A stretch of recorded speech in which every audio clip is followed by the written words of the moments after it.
Hello exam में आपका स्वागत है गाइस। ये Q&A सेशन है सभी के लिए, ठीक है। तो जिनने भी ESIC और फिर जो भी पैरामेडिकल की जो भी मैंने वैकेंसी अपडेट करी हो तो उसके रिगार्डिंग सारे कमेंट्स में इस वीडियो में आपके डाउट्स लूँगा। तो चलिए शुरू करते हैं। तो जैसे कि वंकुटू हेमू करके ये कमेंट कर रहे हैं कि all candidates the drop the mail to ESIC, मतलब इनका कहने ये मेल्स करना चाह रहे हैं, पर क्यों, किसके रिगार्डिंग, ठीक है, प्लीज़ बताइएगा। Drop the mail to the ESIC headquarter, क्या इशू हो रहा है भाई? आपने कल भी मैसेज किया था, आज भी मैसेज किया अभी थोड़ी देर पहले, ठीक है। आपको कोई इशू हो तो आप उसको प्लीज़ कमेंट बॉक्स में बताइएगा। अगर कोई रिजॉल्व करने वाला इशू होगा तो वो किया जाएगा। और अगर आप इसके रिगार्डिंग हो कि जैसे कि बहुत सी वैकेंसी खाली रह गई हैं, है ना, तो उनका क्या होगा XYZ जो, तो उनके रिगार्डिंग मैंने अपनी लास्ट वीडियो में ESIC के बारे में बता ही दिया था कि देखो जो चीज़ सिलेक्शन प्रोसेस उनका है तो उनने एक मिनिमम एलिजिबिलिटी क्राइटेरिया अपना रखा, तो वो अगर फुलफ़िल मैं आपकी बात नहीं कर रहा, मैंने भी फुलफ़िल नहीं कर पाया, तो इन द केस तो वो चीज़ आपको एलिजिबल नहीं मान रहे हैं, तो इसमें कोई ना कोई गलत बात है। उनने अपने नोटिफिकेशन में साफ पहले से ही कह रखा था। अगर आपने मेरी वीडियो पे चैनल पे मैंने वीडियो बनाई थी इसके रिगार्डिंग, तो एलिजिबिलिटी के रिगार्डिंग, सिलेबस के रिगार्डिंग मैंने सब कुछ बताई थी। तो अगर आपने देखा होगा तो वो पहले से ही डिसाइडेड था, फिक्स था, ठीक है। बट हाँ, ये चीज़ तो है कि अब आप ये कहोगे कि टैग और नॉन टैग दोनों चीज़ों का चीज़ इसमें है। तो अब जैसे कि अब जब आप देख रहे होंगे धीमी धीमी करके इवोल्यूशन आ रहा है, चाहे वो टेक्निकल फील्ड के पेपर हो और चाहे नॉन टेक्निकल फील्ड के पेपर हो, तो अब वो ये चीज़ बेसिक्स नीड्स हैं। ये जो बेस डाली है ना, भले 10th लेवल का उन्होंने बोल के थोड़ा 12th लेवल तक का डाल दिया है, ये बात मैं मान सकता हूँ, ठीक है। बट ये थोड़ी बेसिक नीड है जो डिपेंड है, जो एग्ज़ाम को थोड़ा कठिन बना के सेंस में, ठीक है। तो वो चीज़ इवॉल्व करी जा रही है, तो उसके अकॉर्डिंग हमें अपने आप को अपडेट करना पड़ेगा, ठीक है। क्योंकि वो time to time number of candidates बढ़ रहे हैं, टफ कंपटीशन बढ़ रहा है, तो उसको और थोड़ा कॉम्पिटिटिव बनाने के लिए ये चीज़ें ऐड करी जाती हैं। जैसे कि जिस फील्ड में केवल नॉन टेक का पोर्शन होता है, जैसे कि math, reasoning, English, Hindi, GS, तो उसमें क्या होता है कि उन्होंने वो लेवल और टॉपअप कर देते हैं, ऊपर लेवल का पूछते हैं उसमें, कि जैसे कि 12th का बोल के ग्रेजुएशन तक का बोलते हैं, मास्टर्स तक का पूछ सकते हैं, ठीक है। तो ये चीज़ हर जगह हो रही है, एक जगह नहीं हो रही है। अब बात करते हैं, जैसे कि हरीश पटेल करें, सर मेरा एप्लीकेशन फॉर्म नहीं मिल रहा है, फिर से कैसे डाउनलोड हो सकता है? फिर से एप्लीकेशन फॉर्म कैसे डाउनलोड हो सकता है? वैसे ESIC के जहाँ पे आपने लॉगिन किया था वहाँ से तो एप्लीकेशन फॉर्म डाउनलोड होने का ऑप्शन नहीं मिल रहा होगा, ठीक है, ये भी बात है। देखता हूँ, अगर वो एप्लीकेशन फॉर्म मांग रहे हैं ना, तो वो एप्लीकेशन फॉर्म प्रिंट करने का आपको मौका भी देंगे, तरीका भी कुछ कोई ना कोई लिंक ज़रूर एक्टिव होगा। जैसी कोई चीज़ मुझे पता चलती है मैं उसको बारे में आपको बताता हूँ, ठीक है। रूमा ठाकुर बोल रही हैं फार्मासिस्ट का क्या फ़िलहाल रिज़ल्ट आ गया है, मतलब सिलेक्शन? हाँ, जो फार्मासिस्ट का है लगभग सभी पोस्टों का, लगभग सारे रीजन्स का, मैंने सारे रीज़न का, इसी वजह से मैंने किसी भी पोस्ट और किसी भी रीज़न का छोड़ा नहीं है आपके लिए, ताकि जिस वक्त नोटिफिकेशन आया मैंने आपको बता दिया। हाँ, दो नोटिफिकेशन मैंने बताने में थोड़ा एक दिन का टाइम ले लिया था, थोड़ा सा हेल्थ इशू के कारण, बट मैंने कोई भी नोटिफिकेशन आपको डिले नहीं किया, जल्द से जल्द पहुँचाने का प्रयास किया है, ठीक है। तो वैसे सारी पोस्टों का लगभग रिजल्ट आ चुका है, कुछ जगह कुछ पोस्टों का रह गया है वैसे है, वरना रही बात आपकी फार्मासिस्ट की तो सबका आ चुका है। अब बात करते हैं कि ये तो please drop the email to the ESIC headquarter. आप उस मेल में पंच क्या करवाना चाह रही हैं, ठीक है, प्लीज़ बताइएगा। अजीत यादव ने सब्सक्राइब किया, थैंक यू भाई सपोर्ट करने के लिए। योपो कमेंट, सर वर्कर का क्या रिज़ल्ट फाइनल रिज़ल्ट रहा है? क्या फ़ाइनल रिज़ल्ट रहा? देखो वर्कर का जैसे कि मैंने जो भी रिज़ल्ट सबके डिस्कस कर दिए हैं, आप अगर जैसे कि 1-to-1 रिज़ल्ट वाली सेक्शन देख लोगे ना, तो सब में रिज़ल्ट में part 1, part 2, part 3, part 4, part 5 हैं, ठीक है। तो सारे रीजन्स के सारे पोस्ट के मैंने रिज़ल्ट कवर किए, कोई भी रीज़न का पोस्ट का कवर रह नहीं गया है। रॉकी मैथ्स कमेंट कर रहे हैं कि फार्मासिस्ट में एग्ज़ाम पास हो गया हूँ लेकिन लिस्ट में नाम नहीं। देखो अगर आप क्लियर हो गए हो, है ना, और अगर ऐसा होता है, जैसे अगर आप दिल्ली रीजन से तो नहीं हो, क्योंकि दिल्ली रीजन में 91 पोस्ट थी और वहाँ पे 86 कैंडिडेट क्वालिफाई हुए हैं, तो मे बी ये हो सकता है कि आप डिपेंड अपॉन मेरिट के अकॉर्डिंग रह गए हो किसी कैटेगरी में, ठीक है।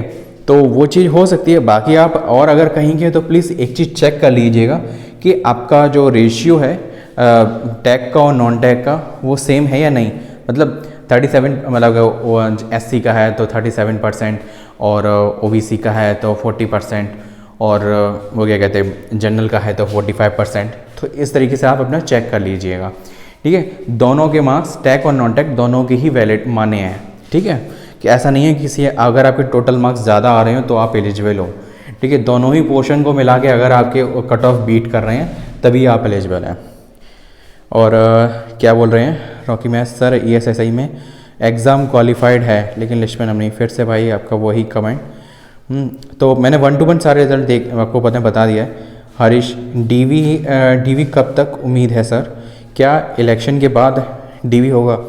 देखो इस चीज़ को कुछ कह नहीं सकते, मे बी जो अभी तक जितने भी एग्जामिनेशन होते हैं तो उन सब का DV आ ही जाता है, ठीक है। अगर देखिए अगर बात कर लिया जाए एम्स की, तो जो एम्स का जो एग्ज़ामिनेशन था तो वो भी उसके DV हाल तुरंत के तुरंत होते चले गए, लगभग 1 to 2 वीक्स का टाइम लगा था, ठीक है, क्योंकि 27 दिसंबर को रिज़ल्ट आ गया, बहुत सौ का DV भी हो गया था, 22 के बाद से ही DV स्टार्ट हो गए थे, ठीक है।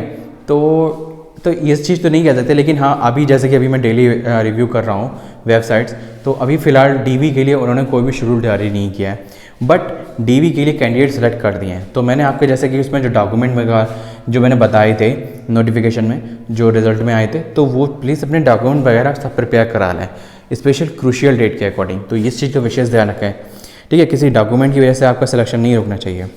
हरीश पटेल कास्ट बनवा लिया है सेंट्रल का, ठीक है, बनवा लिया है, बहुत अच्छी बात हरीश, ठीक है। आदित्य श्रीवास्तव कमेंट, सर इसी मंथ में UP NHM ज्वाइनिंग किया, आपने क्या कमेंट किया, मैं जूम करते, ज्वाइनिंग किया है, DV में कोई प्रॉब्लम तो नहीं होगी? देखो अगर ज्वाइनिंग किया है इसी मंथ तो अभी आपका बॉन्ड भर गया कि नहीं भर गया, मेन चीज़ ये है। अगर बॉन्ड भर गया है तो आपको वो वहाँ बॉन्ड पे करना पड़ेगा, क्योंकि वहाँ पे NHM में ये रूल है कि वो जन क्या 2.5 लाख का शायद बॉन्ड भरता है और आपको मिनिमम 2 से 2.5 साल का आपको सर्व करना पड़ेगा, ऐसा कुछ रूल्स है। तो वो अपने रूल्स रेगुलेशन देख लेना। वैसे इधर साइड DV इसलिए नहीं इंटरप्ट करना चाहिए, और क्योंकि और दूसरी बात है अगर आपका बॉन्ड भर गया होगा तो इंटरप्ट कर सकता है, तो इशू करेगा, आपको वहाँ से NOC ले जानी पड़ेगी, ठीक है, क्योंकि आप करंट टाइम में आप वर्क कर रहे हो ना, तो वर्किंग पे हो, तो इस वजह से वो चीज़ हो सकती है। नेक्स्ट कमेंट लेते हैं हम। नेक्स्ट अजीत हरीश पटेल, ठीक है, श्रीवास्तव आपके बारे में बता दिया, आदित्य श्रीवास्तव, ठीक है, मे भी आपका वो होगा। सचिन कुमार, आई am selected for OT assistant sir, मेरा एप्लीकेशन, आपका भी एप्लीकेशन नहीं डाउनलोड हो रहा क्या सर? मेरा एप्लीकेशन फॉर्म में डेजिग्नेशन और अपन एम्प्लॉयर का ऑप्शन में नो फिल हो गया है, क्या नो फिल हो गया कि NA फिल हो गया है? NA फिल हो गया है गलती से, तो DV में कोई प्रॉब्लम तो नहीं होगी? देखो अगर गलती से हो गया है क्या एप्लीकेशन फॉर्म में मेन डेजिग्नेशन और एम्प्लॉयर का ऑप्शन में, तो NA कैसे फिर NA फिल होकर सबमिट कैसे हो जाएगा फॉर्म? अगर आपने जैसे कि अगर उन्होंने जो एम्प्लॉयर की अगर एलिजिबिलिटी है या फिर NST है तो फॉर्म सबमिट कैसे हो गया? सबसे बड़ी बात तो ये है नो फिल हो गया है। अब इसका यार वैसे तो आपको प्रॉब्लम आएगी, सीधी सी बात मैं आपको बता दूं, बट मे बी अगर जैसे किसी टेक्निकल इशू के कारण अगर आपको वो चीज़ दिख रही है NA या NO जो भी है, ठीक है, तो कोई दिक्कत नहीं है, ठीक है, क्योंकि अगर देखो आपका पूरा प्रोसेस हो चुका है, आपका एग्ज़ाम हो चुका है, उसमें नाम आ गया है ना, तो कुछ चीज़ें ऐसी होती हैं ना, वहाँ पे आपको वो क्या कहते हैं एफिडेविट लेके उस चीज़ को वो कर देते हैं। देखो मेन चीज़ होता है आपका सिलेक्शन होना, तो उसके बाद मैक्सिमम चांस ये ही होता है कि आपके इशू नहीं होंगे, ठीक है। फिर भी जो भी इशू हो उसके लिए मेंटली प्रिपेयर रहना, डरना नहीं कि जैसे इशू हो तो सर एफिडेविट लग जाएगा नहीं है, तो इस चीज़ आप पूछ सकते हो, क्योंकि मोस्टली नाम या कुछ ना कुछ कोई ना कोई एक इशू के कारण, छोटी सी चीज़ के कारण हो जाता है, ठीक। तो इस चीज़ को ज़्यादा लोड नहीं लेना। देखो आपने एग्ज़ाम क्लियर कर लिया और वहाँ पे नंबर ऑफ़ कैंडिडेट ही नहीं है, ठीक है, तो ये अपने पास सबसे बड़ी अपॉर्चुनिटी है, तो इस चीज़ का थोड़ा आपको फ़ायदा मिलेगा, ठीक। हाँ लेकिन इस चीज़ का नुकसान जरूर आपको वहाँ मिल सकता जहाँ भीड़ बहुत लंबी लगी होती और आपको आपकी फ़ाइल को रिजेक्ट करने के लिए केवल एक छोटा सा पॉइंट ही काफ़ी होता। तो चलो फिर भी अपना जितना अपना डॉक्यूमेंट वगैरह सब प्रिपेयर करके रख लेना। नेक्स्ट बात करते हैं हरीश पटेल। हाँ, ये क्या है, आदर्श बनेवाल ने कहा है डीवी कब होगा ओटी असिस्टेंट का। मेरे ख्याल से 2 वीक में आना चाहिए। देखो इलेक्शन से एक चीज़ अभी किसी ने पूछा था, इलेक्शन से अफेक्ट कर सकता है। हाँ, मे भी कर सकता है अफेक्ट, क्योंकि ऐसा होता है ना, बहुत से डिपार्टमेंट का इलेक्शन में ड्यूटी लगती है, ठीक। तो 19 अप्रैल से ड्यूटी लगेगी, तो ये मिनिमम आप ये समझ लो 10 से 15 दिन पहले, 10 दिन पहले तो मान ही लो, ठीक है। 10 दिन पहले से इनकी वो ट्रेनिंग वगैरह शुरू हो जाती है। हर डिपार्टमेंट की अलग अलग टाइम पे होती है, और प्लेस तो आप जानते ही हो जैसे जो भी होते हैं, ठीक है। तो ट्रेनिंग भी लगभग 10-15 दिन पहले शुरू हो जाएगी, तो अफेक्ट तो कर सकता है, ये श्योर शॉट है। बट ऐसा है कि ये भी चीज़ हो सकती है कि जो यहाँ के डिपार्टमेंट के लोग हैं वो इतने इन्वॉल्व ना हो, ये ऐसे ही अगर कराना चाहेगा तो करवा सकते हैं, है ना। दूसरा रीज़न है इंटरप्ट ना होने का, वो ये है क्योंकि कोई भी जैसे आचार संहिता के बाद कोई भी नई चीज़ नहीं होती है, और जितनी पुरानी चीज़ होती है वो अगर वो संस्था चाहे तो कंटिन्यू में कर सकती है, और वरना अगर वो नंबर ऑफ़ एम्प्लॉय या कैंडिडेट कम होने के कारण वो उस चीज़ को थोड़ा डिले करना चाहती है तो वो भी कर सकती है, ठीक है। बात कर लेते हैं नेक्स्ट आदर्श बेनीवाल ने कहा डीवी कब होगा, ठीक है। नंदिता दास, सफदरगंज ओटी असिस्टेंट का फाइनल रिजल्ट कब तक आएगा। भाई इसमें बड़े पंगे चल रहे हैं, है ना, तो इस वजह से वो चीज़ अटकी हुई है और कुछ भी नहीं है। अब कुछ चीज़ों को एकदम ऑनलाइन नहीं बोल सकते, ठीक है, आप समझ सकते हो, थोड़े कुछ पंगे चल रहे हैं। और एक जो नर्सिंग अटेंडेंट वाली जो पोस्ट थी उसका कोर्ट केस हुआ है, तो वो कुछ हद तक रिजॉल्व हो गया है, ठीक है। जल्दी मेरे ख्याल से 2-3 हफ्ते के अंदर आपका क्लियर कट होना का पक्का ही है। नेक्स्ट बात करते हैं, और अपने डॉक्यूमेंट वगैरह सब कुछ ओके रख लेना, क्योंकि जो भी आपका इशू होगा मे भी पुराने ही होंगे, और अगर कुछ जैसे कि नए, अगर जैसे फॉर एग्जांपल अप्रैल में या फिर मई में अगर हुआ, तो अगर कुछ नया अपडेट आया कि जैसे कि इस ईयर का चाहिए, फाइनेंशियल ईयर का, तो मैं आपको बता दूंगा, ठीक है। नेक्स्ट बात कर लेते हैं हेमंत कुमार ने कहा है कि my score in the allopathic pharmacist कितना है आपका, 62.25 in Delhi NCR, and there are 9 student above than me, then who are not qualified for DV, is there any chance for us? Who are not qualified for DV, ठीक है, मतलब आप qualified नहीं है DV के लिए, क्या इशू है। देखो अगर आपके मार्क्स इतने हैं और आपके ऊपर केवल 9 ही कैंडिडेट हैं, तो देखो मैंने DV देखो दिल्ली का रिज़ल्ट आ चुका है, फटाफट से जाओ, टेंशन लेने का लोड ही नहीं। तो ये जो मेरी जो रिज़ल्ट की 5 वीडियो बनी है उनमें से आपका एक का, उसमें मैंने दिल्ली की स्पेशली मैंने एक बनाई है वीडियो स्पेशल, उसमें देख लेना, थंबनेल में नीचे लिखा हुआ है दिल्ली NCR, तो उसमें से जाके देख लो। पूरे 94 बच्चों की लिस्ट आ चुकी है, मैंने उसको डिस्कस कर दिया है, उसका लिंक वीडियो के डिस्क्रिप्शन में आपको पंच कर दिया है, तो आप उसको भी जाके देख सकते हो, ठीक है। तो लोड नहीं लेने का। अगर आपका है 62.25 तो आप वैसे तो आपके पूरा है, अगर आपके सेक्शनल कम है, अगर आप कह रहे हो कि केवल 9 ही कैंडिडेट है ना, तो वो सब चीज़ें आपके डाउट उसमें क्लियर हो जाएंगे। जब रिज़ल्ट आ चुका है तो फिर लोड लेने का मतलब ही नहीं बनता कुछ।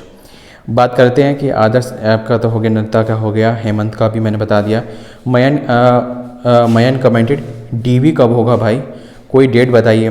देखो जो भी DV के इशू है ना, वो केवल ये है कि 2 से 3 हफ्ते का वेट करो, है ना। देखो अब यही बात है, फिर सब लोग सोच रहे हैं कि भाई इलेक्शन, देखो इलेक्शन के बारे में जो भी चीज़ें हो सकती है मैंने आपको बता दिया, मैं उस वीडियो में अभी बार बार रिपीट नहीं करूँगा।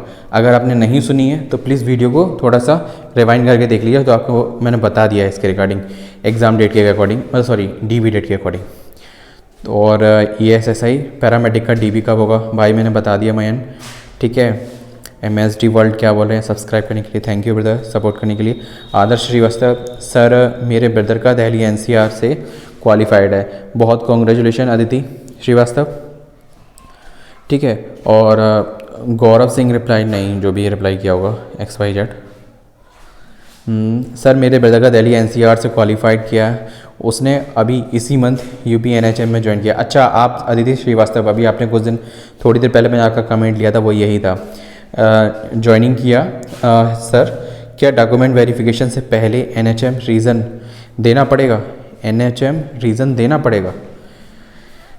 देना पड़ सकता है, या फिर ESSI में डॉक्यूमेंट वेरिफिकेशन कराने के बाद यहाँ से रिज़ाइन करें। अच्छा सॉरी, आपने थोड़ा ऐसे लिख दिया ना, तो मुझे समझ में नहीं आया रीज़न। रिज़ाइन किया बाद रिज़ाइन देना पड़ेगा। देखो ऐसा है, आपका पहले वहाँ पे DV होगा, ठीक है। यहाँ से आप जैसे जहाँ NHM पे वर्क कर रहे हो, तो वहाँ से आपको एक NOC मिलेगा, ठीक। अब एक चीज़ का विशेष ध्यान रखना, बॉन्ड का इशू हो सकता है, तो वो चीज़ें अपना माइंड मेकअप करके जाना, ठीक है। तो आप पहले वहाँ पे ज्वाइनिंग ले लेंगे। कोई भी पोस्ट लेने से पहले, जैसे फॉर एग्जांपल आइए तो यहाँ की बात है, मैं अपनी बताता हूँ। जैसे कि फॉर एग्जांपल मैं किसी मेडिकल स्टोर पे वर्क कर रहा हूँ, ठीक है। अब मेरी कहीं पोस्टिंग होती है, फॉर एग्जांपल मेरी हो रही है कानपुर में या फिर दिल्ली में ही मानते, इसी में मेरी हो गई, तो फिर क्या होगा, मुझे वहाँ से एक NOC लेटर मिलेगा, ठीक है, और उसे मैं वहाँ प्रोड्यूस करूँगा, ठीक। उससे पहले मैं वहाँ ज्वाइनिंग ले लूँगा, ठीक है। जहाँ दिल्ली NCR में मुझे वहाँ मेरे DV के अकॉर्डिंग मुझे ज्वाइनिंग लेटर मिल जाएगा, और ज्वाइनिंग के वक्त मुझसे कहा जाएगा कि आप वहाँ से NOC लेके आइएगा ज्वाइनिंग लेटर मिलने के बाद। तो ऐसा तभी होता है कि जब हम पहले एक जगह ज्वाइनिंग कर लेते हैं, तब हम दूसरी जगह रिलीविंग देते हैं, ठीक है। ऐसा नहीं होता कि मतलब पहले हम वहाँ रिलीविंग कराए तब फिर यहाँ ज्वाइनिंग होगी, ठीक है। तो इस चीज़ का आदत है, आप परेशान ना हो, ठीक। अब मैंने हो सकता है आपको खूब अच्छे से क्लैरिफाई कर दिया होगा। अगर फिर भी आपको कोई डाउट हो तो फिर से आप कुछ पूछ लीजिएगा, मैं उसको डिटेल में और अच्छे से बता दूंगा, ठीक है। गौरव सिंह, ठीक है। Sachin Kumar replied please answer. Sir क्या पूछा आपने सचिन? सर मैंने एम्प्लॉयर एंड डेजिग्नेशन का ऑप्शन, अच्छा अभी मैं समझ रहा हूँ आपको। सच्ची Peddie replied ST category Telangana. भाई मैंने सब कुछ डिटेल रिजल्ट सब कुछ डिटेल में डिस्कस कर दिया है। जिसकी भी वैकेंसी बची होंगी या फिर जिसके भी कैंडिडेट बचे होंगे उसका मैंने सब कंप्लीट बताया है, ठीक है। कोई भी हो इससे कोई मतलब नहीं। हरियाणवी सॉन्ग रिप्लाइड 27 दिसंबर को, या DV इंस्ट्रक्शन जो भी है। विष्णु कदम रिप्लाइड, अच्छा ओके, ठीक है। Hello sir, I am selected for pharma, ठीक है। I am selected for ESSI pharmacist and I have सब questions about the DV, can I get your number. भाई मैंने आपको अपना ईमेल शेयर कर दिया था, ठीक है।